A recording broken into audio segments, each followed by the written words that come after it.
aí, Nori, tudo bem? Bom dia. Tudo bem, bom dia, Carol. E um abraço, porque hoje é o dia do abraço. Então dá um abraço. Então a gente se abraça. Bem-vindo, Noriega. Vamos então, os vascaínos estão se abraçando também, comemorando, né? Porque... Muito efusivamente, porque... Foi na emoção. Foi na emoção e um resultado importante, né? Para uma torcida que está sempre para baixo, né? A torcida que vem de uma sequência de resultados ruins, sempre chateada, sempre preocupada, gozação dos adversários, que o Vasco é o rei do vice. Ontem foi um dia para lavar a alma do torcedor do Vasco. E já com o novo treinador. O Álvaro Pacheco, treinador português de 52 anos, ele já está no Brasil, mas ontem foi o Rafael Paiva quem comandou o time, o treinador da equipe sub-20 do Vasco. Então foi só um anúncio. Foi um anúncio, ele deve começar o trabalho, está muito animado, disse que vai assumir um gigante, e efetivamente vai assumir um gigante do futebol brasileiro, o Vasco, que é conhecido como o gigante da colina. Pois é, Vasco ganha fôlego na temporada com essa vaga? Eu acho que mais alívio do que fôlego, porque o Vasco tem na sua história recente essa questão. Agora vai, e nunca vai. Então tem que tomar muito cuidado. Eu imagino como ele esteja sofrendo. A gente está vendo a sequência de gols, né? O Fortaleza teve 2 vezes na frente, chegou a fazer 2-1. O Vasco vai buscar 2-2, vira o jogo para 3-2. E tem um cara que eu quero destacar, Carol, que é o goleiro do Vasco, Léo Jardim. Azar nesse gol do Piton, do goleiro do Fortaleza. Esse é o gol do Hércules. Faltava 1 minuto para acabar o tempo regulamentar. O Léo Jardim, ele pega esse pênalti do Kervin Andrade. Kervin é o nome dele, é um jogador venezuelano de 19 anos.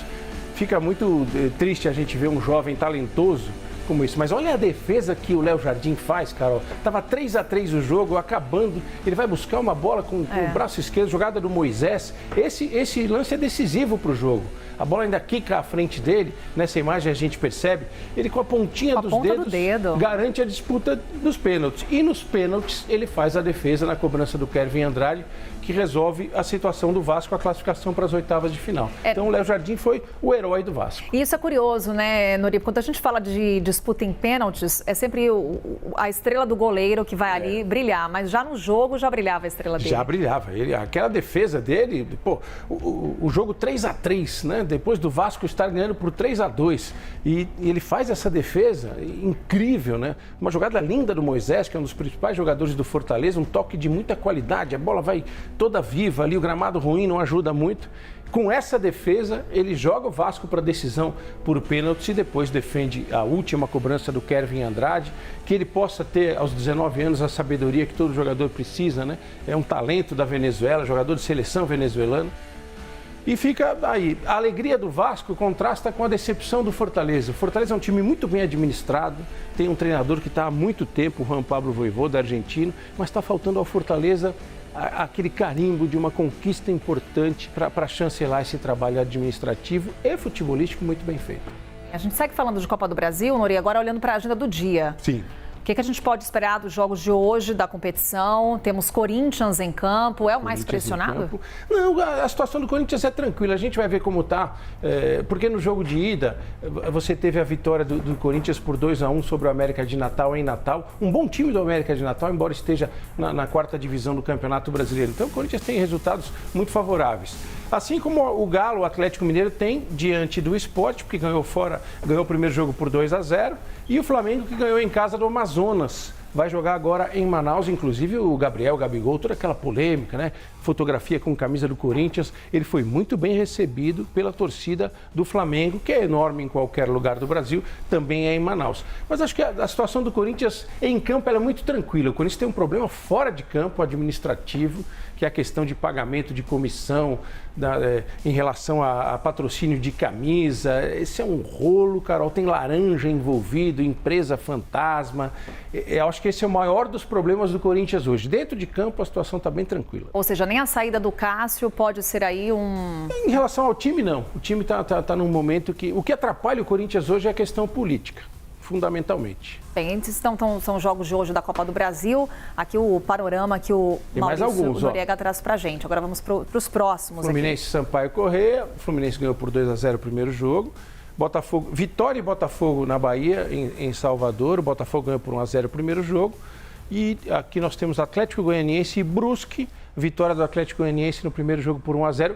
E ontem o Bragantino, o Red Bull Bragantino já garantiu classificação para as oitavas de final. Tem muito jogo, tem muito assunto para amanhã. Agora, assunto de hoje ainda é repercussão da retomada do Campeonato Brasileiro Série A. Os jogos serão retomados, já tem uma data prevista para o primeiro final de semana de junho, certo? 1º de junho, 2 de junho teremos os jogos. Sim. Que era exatamente essa previsão trabalhada, né, Nori? Já estava previsto isso, a questão era só de ajustes, onde os times gaúchos escolheriam jogar, principalmente o Inter e o Grêmio, né? O Juventude vai jogar no seu estádio. Esse estádio que a gente está vendo na imagem é o Heriberto Hilse, em Criciúma, Santa Catarina, onde o Inter vai jogar. E aqui, esse é o estádio, o Alfredo Jaconi, em Caxias, o estádio do Juventude, onde o Juventude vai jogar e o Inter deve jogar também.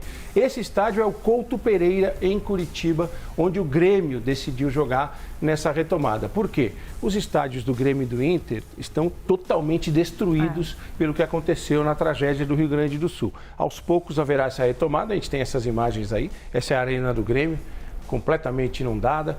A situação já melhorou, obviamente, mas ainda estão em fase de análise do que aconteceu, dos estragos, né? Os gramados terão que ser totalmente refeitos e o Beira-Rio, o estádio do Inter, ao lado do Gigantinho, que é o ginásio do Inter. Aí uma imagem que já mostra a água bem mais baixa, só que a água chegou a 1,20 m. Não podíamos ver o gramado. Não podia ver o gramado, estragou todas as estruturas internas, chegou até primeiro nível de numerada, de arquibancada, uma situação realmente muito, muito ruim. E a gente vai tendo essa retomada aos poucos, dia 12, dia 13 tem jogo também, e uma situação particular que é incômoda, mas ela é normal no futebol brasileiro. Dia 13 tem uma rodada, mas tem jogo da seleção brasileira também do dia 13 às 8 da noite, um amistoso contra os Estados Unidos antes da Copa América. Aí o que acontece? Os jogos do Campeonato Brasileiro serão todos às 17 horas, 5 da tarde. São os interesses de quem mostra o jogo na televisão. Ô Nori, os jogos dos times gaúchos que ainda não aconteceram de rodadas anteriores, porque o campeonato vai ser retomado agora na 7ª rodada. Sim. Também já estão definidos. Eles estão sendo distribuídos. Pode acontecer alguma mudança ainda. Em algum momento acontece o equilíbrio. Equilíbrio não tem mais, Carol. Isso não tem jeito porque a paralisação a que os times gaúchos foram submetidos, ela é muito grande. Ela foi muito grande. Isso terá um impacto no desempenho técnico, físico e emocional desses jogadores. O que houve, eu acho, foi uma divisão do prejuízo. Quando você para por 2 rodadas, você divide um pouco o prejuízo. Sim. Mas o equilíbrio esse já se perdeu. Não, e fora os jogadores, a equipe toda entrando em campo, tendo isso na memória, sim, né? Você pensar que o seu estádio, que o seu centro de treinamento, tudo ficou destruído, torcedor abalado, funcionários também que perderam muita coisa por conta dessa tragédia no Rio Grande do Sul. Maurício Noriega, obrigada. Posso fazer 2 observações no final para o pessoal não ficar bravo comigo? Hoje é um dia importante, 22 de maio, porque o Supremo Tribunal Federal julga aquele caso da liminar do possível afastamento do Edinaldo Rodrigues, presidente da CBF, sim, do comando. Essa decisão acontecerá hoje. E tem uma outra situação que eu vou até para falar o nome certinho aqui, vou puxar uma cola, Carol. Pode. A Operação Cartão Vermelho, que foi deflagrada pelo GAECO, o Grupo de Atuação Especial de Repressão ao Crime Organizado, na Federação do Mato Grosso do Sul de Futebol. Uma investigação que apura desvios de 6 milhões de reais na administração do Francisco Cesário, que é o presidente da Federação Sul Mato Grossense.